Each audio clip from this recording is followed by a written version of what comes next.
Right. So what's happening? Ow! What are you doing? Jumping on the mobile phone? Right. So what happened in the last chapter? The last 3 or 4 chapters that we read.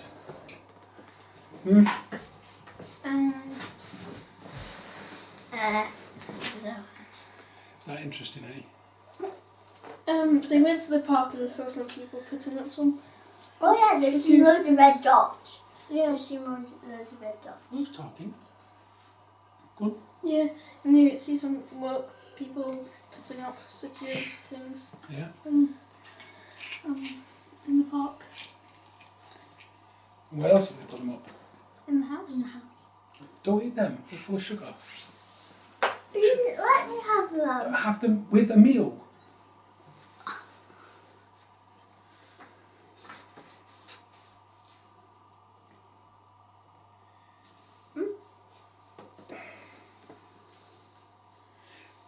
So what else happened recently in this last few chapters? You just had to look at it to remember. Yeah. You don't even remember. What about the cameras in the houses? Let us see motion. What about the internet being cut off? Oh, they're trying yeah. to stop fun from happening. And you heard the radio saying that Yeah. there's like a science experiment or something. And Right. they're going to cut off fun. Fun. How would you feel if the internet was cut off? I don't know you. How would you feel if your tablets were taken away from you during lockdown? They already kind of have. You're not missing them. You're doing lots of other fun things, such as playing with your Lego, listening to stories, going for walks, Yeah, a lot of fun things. playing in your sandpit. See, exactly, a lot of fun things. Being so If it's the same thing every day.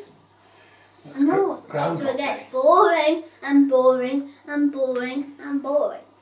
Your mummy helped you build some Lego last night, that Technics thing. And she didn't really help us, she did it. It was too hard for us. So, Chapter 10, Shannon. The mystery of the diggers that we'd seen from the bench on Back Hill was soon solved. For the whole of that first week of the holidays, we watched as workmen installed a brand new play park. Shannon was supposed to be looking after us, but she spent most of the time sitting at the other end of the park with her mates. The rusty old swings and roundabout were gone on the first day, loaded by crane onto a truck that growled out of the village. 2 days of earth moving followed, swallowing up flower beds to create a much larger open space. By the 4th day we were bringing sandwiches and crisps down so we didn't miss a thing, and it was worth it because the new equipment started to arrive. First to be installed was a huge witch's hat, a cone of ropes and bars that rotated, reaching high into the air. A wooden fort was assembled around the outside, featuring control towers, rope swings, twisted tube slides, a climbing wall and a zip wire that swooped down from the highest point. By the end of the week there were new swings, a giant glockenspiel, balance beams. what's it glockenspiel? It's like a xylophone, I think. Yeah. Balance beams and a full set of outdoor gym equipment for grown-ups. The final installation was a massive bike rack. Excuse me. I'd never seen anything quite like it. There were different sized spaces for different sized bikes, and each one had a small touchscreen, although these were switched off. 1, 2, 3, 4. I counted the spaces under my breath. That's a bit stupid, I said to Izzy. 30 spaces and hardly any of us have got bikes. Maybe they don't know what else to put in the space, said Izzy. Maybe. I licked my fingers to get the last of the cheesy bits from the bottom of my crisp packet. I wonder when we'll be able to have a go on the fort. As I was saying this, one of the workmen was passing by. Should be all done by Saturday, love, he said. He stopped and looked back. That's the best play park for 50 miles, that is. He reached a finger under his hat to scratch his head. Still can't understand why we're putting it in this tiny village, but Saturday, I whispered to Izzy as he walked off. That's only... What day is it today? Thursday, said Izzy. I counted. 1, 2 days... only 2 days to go. Exciting, isn't it? Said Melissa, when I told her at breakfast. She had been staying with us the whole week and only disappeared for short periods during the day while Dad was at work. The rest of the time... Excuse me, just need a bit of water.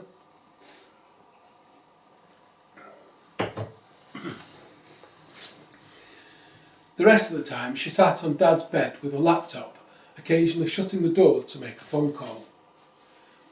Waste of money, said Shannon. She was sitting at the kitchen table, spinning her phone onto the table. They should spend it on getting the internet fixed. Melissa ignored her. I think it will be brilliant, said Reggie. I can't wait. Charlie says he's going to get up at 5 o'clock to make sure he's the first person on the zip wire. I'm not sure that Charlie's mum will think about that. I'm not sure what Charlie's mum will think about that, said Melissa. What does surveillance mean? I asked. Melissa paused. Why do you ask that, love? I just saw it somewhere.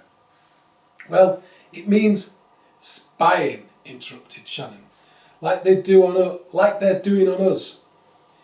It depends on the context, said Melissa. It doesn't have to be James Bond stuff.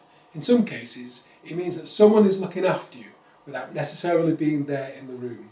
Shannon snorted. So, in the play park, that play park is about as good as they get, said Melissa. The guys who are installing it really know what they are doing, and it'll give you guys something productive to do during the day, which is great. She looked at Shannon. I don't know why you're looking at me, snapped Shannon. There's no way I'm going to some stupid playground. Melissa dropped a tray onto the worktop with a clatter and turned to face Shannon. So what are you going to do for the next week? Sit on a bench with your friends looking miserable, complaining about how Daddy hasn't given you any more data? How about knuckling down and getting some study done? It was Shannon's turn to ignore Melissa. She picked at a hole in the tablecloth with her chewed fingernail. You're nearly 18, continued Melissa. By your age, I'd got a job and was saving for my first car. No clothes allowance, no handouts, no selfies, and definitely no mobile phone. That was like 50 years ago, Shannon retorted. Things are different now. Stuff like this matters, she said, brandishing her mobile phone. You just don't understand. The cutlery clinked as Melissa emptied the dishwasher. Reggie's chair scraped as he got up and walked round to my side. Melissa paused, saucepan in hand. I know more than you give me credit for, young lady. If I were you, Well, I'm not you, am I? Hissed Shannon at Melissa back. You're not my mum. You're just Dad's girlfriend. We all know you'll be gone as soon as you finish your work. You're a visitor. Click, clack, ting. Melissa carried on emptying the dishwasher. Shannon was livid. But she wasn't finished. And I can't see many jobs going around here, unless you want me to join the other losers stacking frozen pizzas at the factory. She tapped the side of her head. Don't you see? You don't get to tell me what I can do. A rustling noise made us all look around. Dad was standing at the door, carrier bag in hand. But I do, he said softly. Those losers at the factory, as you call them, are supporting their families. They're helping our company, and our company makes your food. The money they pay me buys your clothes and your bus tickets and your hot showers and your school trips. It even pays for your precious data. Dad walked in. He ran his hand through my hair and then Reggie's before plucking Shannon's phone off the table. Give that back, Shannon shouted. You don't need it. They told us today the internet will be down for quite a while, and since you won't be getting more credit anytime soon, there's no point in a phone, is there? Sorry guys, Dad said, turning to us. Time for a clean break, otherwise it's not fair on Shannon. No iPad or consoles either. I guess that meant another Race Max 2 evening was out of the question. Unbelievable, said Shannon, getting to her feet. You can't even see what that woman is. You can't even see what that woman is doing to this family, can you? She spat the words out, her face screwed up with anger. Melissa watched as Dad walked up to Shannon. Reggie was leaning over me. Reggie was leaning into me. God, what's happening? I felt a shudder pass through him. Shannon stood firm with her hands on her hips. She glared up at Dad, breathing hard through flared nostrils. Dad raised his hands. I felt Reggie flinch, and I saw Shannon recoil, but Dad reached out and held her shoulders. It's early days, Shannon, he said quietly. Shannon twisted, but he held her firm. You're feeling trapped, and I get that. Your mum was the same. But you won't be in this house forever. And when you head out into the world, then you'll find a battle that's worth the fight. For now, you're practicing. And when you come back, if you come back, I'll always be here for you. Dad released Shannon, and she paused. She took a breath to answer back, but changed her mind. She turned and left the room, leaving the door open behind her. Chapter 11. Mystery at the play park. If they gave out awards for days of the week, surely Saturday would win, the start of the weekend. 6 days left to do homework. Everyone out playing while mums and dads do their jobs. Perfect. This particular Saturday was day of the decade though, because as the workman predicted, the new play park was open. Reggie and I gobbled down our breakfast in front of the tally, and House 2.0, now featuring a new upstairs window, something new was being added every week now. The first thing we saw when we arrived was Charlie whizzing down the zip wire.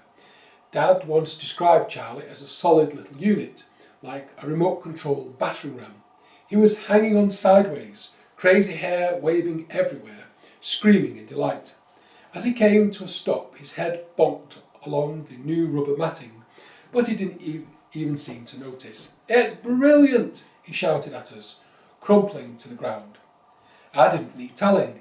I ran for the climbing wall and hoiked my way up the coloured handholds to the top of the fort, right up high near the new lights. I wasn't surprised to see that they looked like giant versions of the grey Satsumas that had been installed at home. For a moment I was on my own, but it wasn't going to last. From my lookout I could see out across the village, and in every direction I could see kids running towards the play park. A few younger ones were with parents, but many of them were on their own. Within minutes the park was a blur of tipping, spinning and sliding, with queues forming for the most popular equipment. Hey, Thora! Reggie and Charlie had climbed right up to the very top of the witch's hat. They were clutching onto each other, swaying precariously like pirates up a mast. Charlie let go to wave at me and nearly fell off. Reggie grabbed him just in time. This is brilliant, Charlie shouted again. First to join me at the top of the fort was Izzy, so I found out what it means, I told her. What? Surveillance. Izzy looked blank. You know, on the piece of paper from the workman. Oh, that. It means they're watching us. Who are? I don't know. Why would they do that? I don't know that either, I admitted. Izzy shrugged. It wasn't much of a discovery, I had to admit. What happened to Code Club? I asked. Code Club is where you write programs on computers to make them do stuff, like draw patterns on the floor and make buzzers go off. Lots of the kids in the top years go. Izzy's dad, who works on computers, helps to organise it at Shannon School, so they drive down the valley every Saturday. Oh, it was cancelled, said Izzy. Mr. Rossi said the council wouldn't pay anymore, and anyway, it wasn't worth bothering because everyone would be here instead. Mr. Rossi was right. Equipment rippled with movement and colour as children flung off every bar and platform, hollering and shrieking. Others had joined us at the top of the fort, jostling to get a position where they could wave to their friends. There were children here I didn't even recognise. They must surely have travelled up from town. Around the edges of the play park, sitting on benches or standing at the bars like day trippers at the zoo, were small clutches of parents laughing and chatting. I could see Melissa. She spotted me and smiled. "Race you to the bottom," said Izzy, and we climbed across the rope bridge, through tunnels and down slides like a real-life game of snakes and ladders. There we found Isla. Is that right? Yeah, it's Isla, isn't it? Or is it Ayla? What do you think? Elijah? That's not Isla, because Isla's not Elijah? I don't know. It's just school. Ailsa. Ailsa? Let's go for Ailsa. Let's go for Ailsa. Alright, okay, let's just go then. Ailsa, right. Okay, go. There we found Ailsa, perhaps the bossiest girl in our year, who was organising everyone into teams. Izzy, Charlie and Reggie ran towards her. I ran the other way. She knew what would happen if I joined them. Can we just keep that still, son? Izzy, Charlie and Reggie ran towards her. I ran the other way. I knew what would happen if I joined in. It would all be fine, then it would be my turn to lead and everyone would turn to me for instructions. And then we'd lose. And then they'd hate me. Better to watch. Nobody can blame me for that. They chased each other in and out of the fort for ages, tagging and taking prisoners, hiding and surprising. Charlie, Reggie and Izzy screamed past sometimes, not even noticing me. I couldn't wait until it was just the four of us again. Over the other side of the park I spotted Shannon with her mates Alice and Tara. With their legs hooked over the monkey bars, they swung gently upside down, like a new species of long-haired bat. They chatted away as if the rest of the world was upside down, and then they were the right way up. Finally, after a particularly hectic game of Capture the Castle, the others joined me on the AstroTurf bank, exhausted. "We lost," groaned Izzy. I was glad I hadn't joined in. "I'm not going back to school," said Reggie, propping himself up on one elbow. "I'm going to play here, forever." "Yeah, forever," said Charlie, "with no mums and dads." "What would you eat, stupid?" asked Izzy. I looked at Izzy and frowned. Charlie definitely isn't top-set material, as the teachers say when they think we're not listening. But that was rude. Mind you, Charlie didn't seem to notice or mind. "We'd get pizzas delivered, big piles of them," said Charlie. "And after we'd eaten them, we'd burn the boxes to keep warm," said Reggie. Added Reggie. "And how would you order the pizzas then, smarty pants?" "On Charlie's tablet," said Reggie. "There's a pizza app. I saw it on the telly. It's easy." "Nah, we'd have to shout for Mum," said Charlie. "I don't have my tablet anymore." "What?" said Reggie, sitting up. "Yeah, Dad took it away. Since the internet's not working, he said there's no point in having it." "That's exactly what my dad said to Shannon," I said. There was a moment of silence. "Doesn't it seem a bit weird to you? Everyone gets their iPads taken away after that weird assembly by Mr. Wharton." "But hang on," said Izzy. "You didn't even have the internet on your tablet, so you couldn't have ordered pizzas anyway." "Oh yeah, you're right." Charlie scratched his head. "I hadn't thought of that." I sighed. "Anyway," said Charlie, "he says I can have it back when the internet comes on again. If it comes on again." I looked around us. "Look at the mums and dads over there. Notice anything different?" Said Izzy. "There's a lot of them, that's for sure." "Something else," I said. "There's something missing." The others shrugged. "Phones," I said. "Nobody has got their phone. Not a single parent was rummaging in a bag or in a pocket. Instead of the tops of their heads, we could see faces chatting, smiling or simply watching. No eyes down, no jostling to get the best photo, no tip-tap status updating, no swiping." "Why not? Where have they put them?" asked Reggie. "I don't know, but it's not normal." The others looked for a moment longer and carried on chatting about pizzas. But I watched the parents watching us, and I noticed the way that more cars than usual passed by, each one slowing for a look at the new play park and the children playing. I couldn't shake the feeling that the grown-ups had put away their phones so that they could get a better look at us, and all this attention was starting to make me feel very uneasy. Chapter 12. Village Assembly. We played on, but the situation was starting to become ridiculous as more and more parents turned up to watch. I spotted some of the class teachers and even Sheila, the lollipop lady. No uniform today, but she gave me a grin and a thumbs up. Dad arrived and stood with Melissa. "What are you doing here, Dad?" I asked. "Bunked off work a bit early. I wanted to check out your new gear," he said. He glanced up at the church clock. "Go on then, show us what you can do." As I ran back to the fort, a reflection caught my attention. I shielded my eyes to look. Sandwiched between Charlie's mum and a granny were a couple, both dressed in black jogging bottoms and red t-shirts.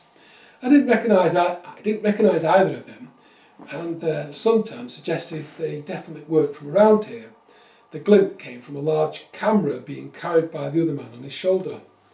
The woman saw me looking and beckoned me with a pearly white grin. She nudged her companion and they stepped forward out of the crowd. "Hi there," she said, bending down towards me, even though she was about the same height. "What's your name?"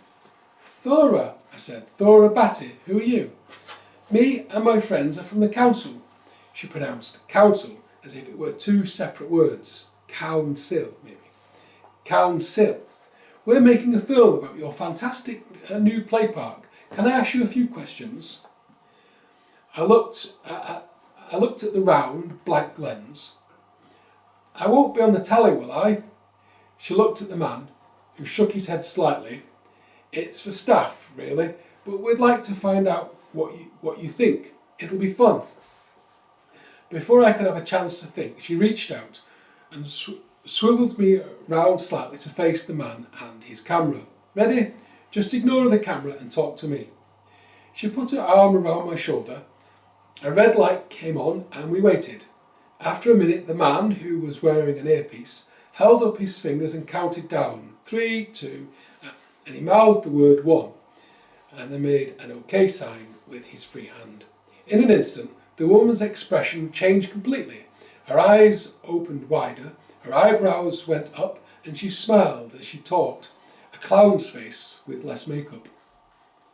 "Hey, it's Christy here, and on this very special morning, I'm here with one of our new users of the pilot play area, Thora Catty, and she's very excited, I have to tell you.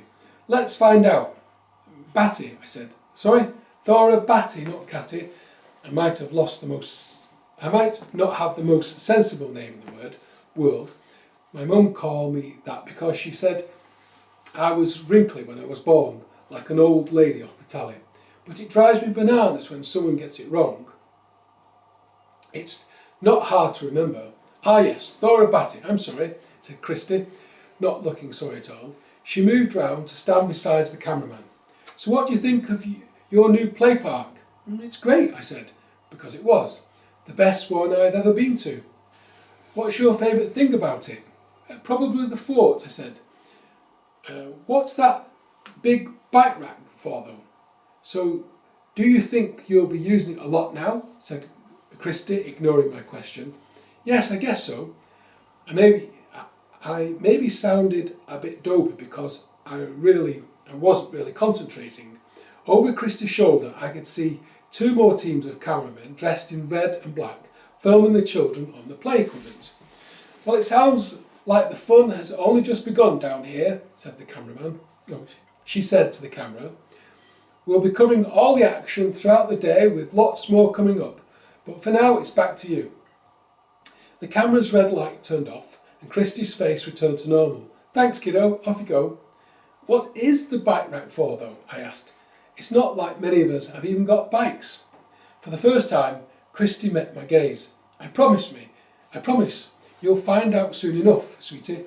She winked at me and then moved off with the cameraman towards the winch's hat. Whip. What does it say winch? Oh, I just say witch. Yes, witch's hat. I've been on TV, Izzy shouted to me. I haven't, I replied from the top of the ladder, or at least I don't think so.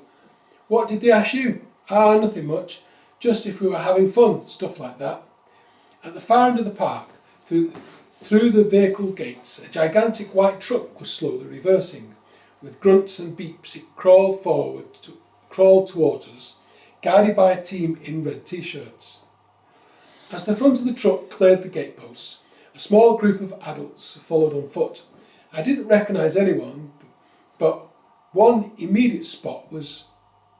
I didn't recognise anyone, but one immediate spot was Mr. Frost, our head teacher, chatting to Mr. Wharton.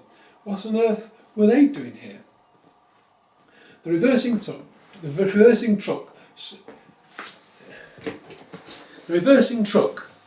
slowed to a halt.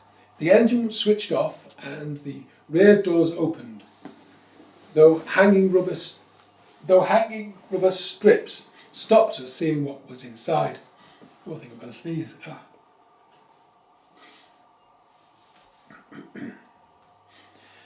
By now, all the children had stopped playing and the grown-ups were watching too. Excuse me. You have to wash your hands. You just sneezed in your hand. No, I closed my mouth. You did not. Look, there's nothing in my hands. It was disgusting. It is. Yeah.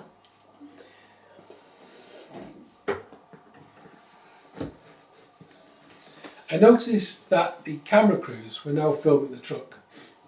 Onto the tailgate jumped Mr. Frost and Mr. Wharton. With a whine, the tailgate rose into the air. I scanned the side of the truck, looking for something I was sure I'd find. Yep, there it was, a red spot, low down near the wheel. Ladies and gentlemen, Mr. Frost isn't a quiet man at the best of times.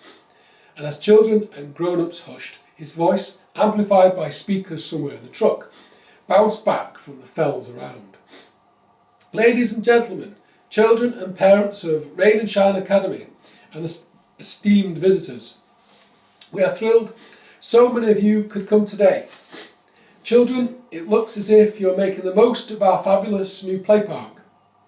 But we have one more surprise for you, and indeed for everyone in this lovely village. He paused for effect, grinning like he does in assembly. Now, all we need is a volunteer, and everything will be revealed.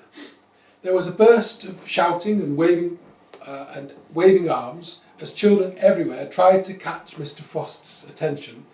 He consulted with Mr. Wharton before raising his hands for quiet. Gradually, the yelling stopped, with just the occasional grunt from an over-enthusiastic waver. We need someone very responsible for this job, said Mr. Frost in mock seriousness. A proper ambassador for our village. So let's give a big hand to Thora Batty. Me? A boulder landed with a thud in the pit of my stomach. I didn't even have my hand up. Everyone was clapping, shouting my name. Dad grinned and gestured towards the truck. Izzy gave me a little push forward, and so to the sound of cheers and whoops, I walked across. As I arrived, one of the men in red t-shirts greeted me. Let's get you where everyone can see you, he said, and lifted me up by the armpits onto the platform. My knees almost buckled at the sight. Hundreds of parents and children gazed up at me expectantly, waiting for me to embarrass myself somehow. Now then, follow Mr. Frost's leads and don't do anything idiotic in front of your mum and dad, said Mr. Wharton softly, so that nobody could hear. His breath smelled of stale coffee. I looked up at him and blinked hard. I don't have a mum. My mum's dead. Normally I try to make it easier on people when they make that mistake, but not this time. Well, yes, of course, he blustered, the smile slipping for a moment. But you wouldn't want to look a fool in front of your friends either, would you? Yes, thanks, Jeff. Maybe I'll take it from here, said Mr. Frost. Mr. Frost turned to the audience and put on his assembly voice. So I hear from one of our helpers that Thora here has noticed that our new play park isn't quite finished, Mr. Frost said, smiling out at the crowd. And that's because no play park is complete without a ride on your bike. Am I right, grown-ups? A cheer went from the adults, even Dad. Went up from the adults, even Dad. So to make sure that everyone can get out and about around our village, our sponsors have come up with a really good idea. Really good? Wheelie? Get it? The crowd groaned, and Mr. Frost took a little bow. Thora, head on back into the truck and see what you can find. He parted the flaps, and I was happy to head back out of sight. The truck was lit by lines of LED lights. Now that's weird because LED stands for light emitting diode. So a light emitting diode light. It should just say LEDs because they are light emitting diodes. Anyway, a truck was lit by lines of LED lights, light emitting diodes, lights. A strong tang of metal on oil hung in the air. As my eyes adjusted, I saw racks that stretched from floor to ceiling, and as far back as I could see, stacked up in row after gleaming row were hundreds of new, shiny new red mountain bikes. I grabbed the handlebars of the nearest bike and tugged, and with a clunk it rolled free. Taking a deep breath, I pushed it out into the sunshine and stood squinting, feeling rather silly. Here she is, our first village spokesman, said Mr. Frost. Spokesman, get it? Oh, the crowd groaned. So, children, Thora's holding the first of our fantastic village bikes. That's one of dozens we have back there in the truck for children and grown-ups too. From now on, wherever you live or wherever you want to go, grab one and pedal on your way. So no more excuses if you're late for school. While he was talking, Mr. Wharton pressed a button and lowered the tailgate to the floor. So let's give Thora a big round of applause as she takes a spin over to the racks, and shows everyone how easy it is. I looked at Mr. Frost, who tilted his head in encouragement. Do I need a helmet? I whispered. He covered the microphone on his lapel. You'll be fine, he said. Just don't fall off in front of the cameras. I hadn't even thought of that, but now that was all I could think about. The saddle was about the right height, so off I pedalled. Bring on the revolution, yelled Mr. Frost, as I wobbled my way across the play park to the bike rack. A man guided me towards the end with the smaller docking stations. Well done, honey. Now push it in. As I slotted the front wheel home in a rush of relief, almost swamped me. I grabbed hold of the bike saddle for support as everything went blurry for a second. The docking screen switched on with a beep and the world swam back into focus. Cartoon monkeys swung through trees and a parrot appeared. You've cycled 87 metres and used 23 calories, she squawked in an American accent that was half bird, half computer. Place your hands on the screen to add it to your account. An outline of my hand appeared on the screen and I matched up my fingers. Well done, Thora, squawked the parrot, who obviously knew more about me than I did about her. Goodbye and have a fun day.